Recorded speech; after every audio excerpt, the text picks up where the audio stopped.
Prime Minister's just left. I thought he was pretty human. I thought, actually, we wanted to make this about him and why he's doing it. This is the central question, isn't it?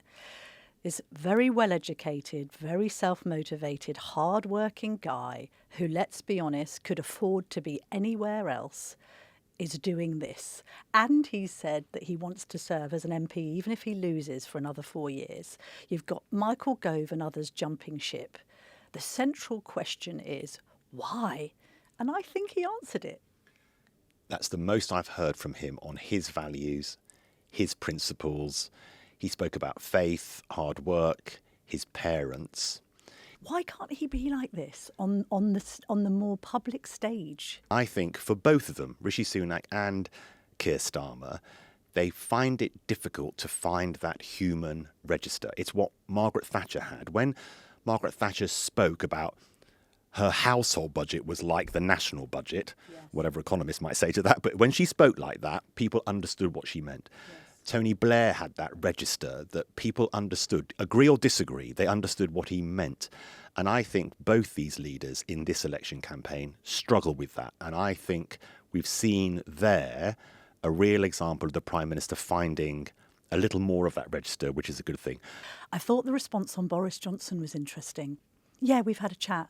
I mean, because I know that at the time of the so-called backstabbing when he resigned and Boris Johnson and his team absolutely thought that that was the final nail in the coffin. I mean, I do sometimes listen to Boris Johnson and his team and wonder when they will actually take responsibility for his demise rather than blaming it on everyone else. Doesn't matter. There was a visceral hatred for Rishi Sunak around that period. He was really being heavily briefed against. And now, in the interests of trying to beat Keir Starmer, they've come together on the telephone. I just thought that was interesting. You know, clearly the Conservative project is bigger than their own personal or professional animosity. Where I found him less convincing was your question around tax and thresholds.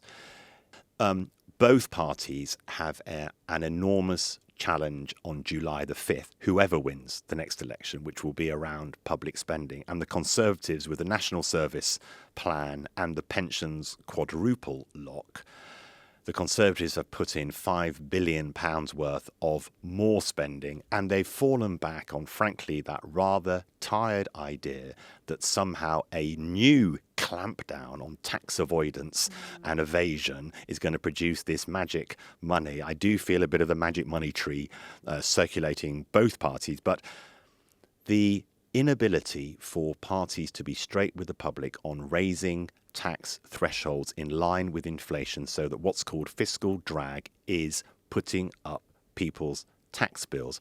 I find those answers, yes, we are tax cutting, but you've given us no evidence of it. Yeah.